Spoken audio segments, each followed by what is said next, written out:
As Andrew just mentioned, Tony Abbott's plan to turn back asylum seeker boats has come under criticism from former bosses of the Defence Force. Former Defence Department Secretary Paul Barrett says the policy could place the Navy in a difficult position.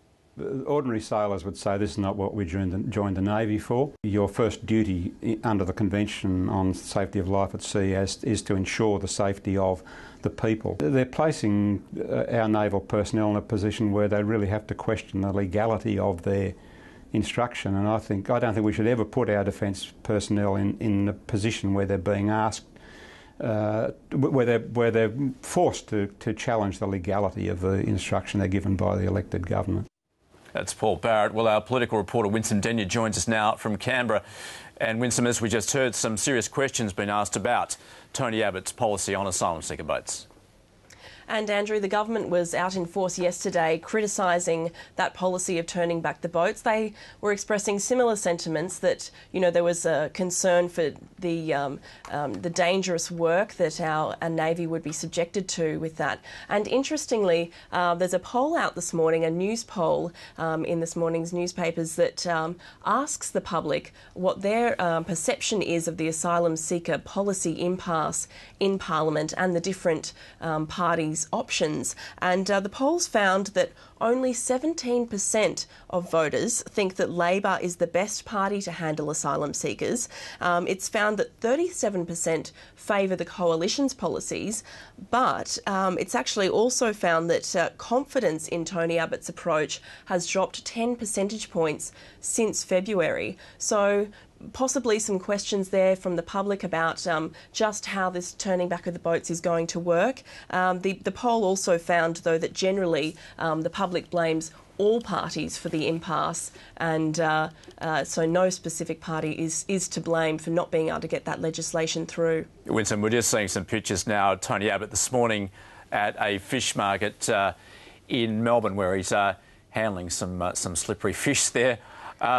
Let's just move to the crisis in the ADF. What's the political response from this? Obviously, there's a damning report about abuse that's pretty much endemic in the ADF over the past 50-odd years. That's right, Andrew. This report we saw released yesterday, the Defence Minister Stephen Smith released it publicly yesterday for the first time. It's 1,500 pages long, and the allegations contained in that report go as far back as 1951, and we've heard some disturbing findings in that report, including that suggestions that pedophiles may have entered the Defence Force to get close to young boys, and that there were 24 allegations of rape of female cadets in the 1990s that didn't make it to trial, and the perpetrators may now be in middle to senior ranking managers in the forces. So the Defence Minister Stephen Smith now has a difficult task ahead of him. He says the government is close to deciding on how they're going to handle these allegations, and there are a number of options on the table, possibly an apology to those affected by abuse. Also, they could rely on existing processes and procedures, which includes criminal procedures.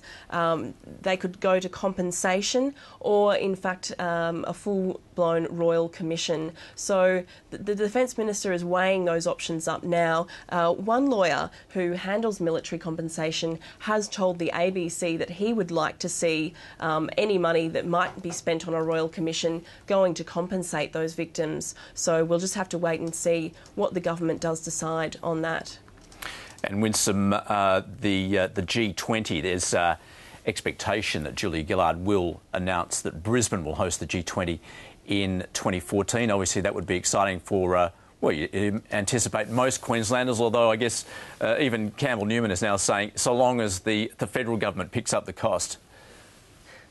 That's right, Michael. Well, the Prime Minister's been in Queensland overnight for the Community Cabinet that was in Ipswich last night, and she's tipped to announce that Brisbane is going to be hosting the G20 summit in 2014. So we'll wait and see when that announcement actually happens. But business leaders there have said that it would be a huge coup for the city, and no doubt, as you say, the state generally as well.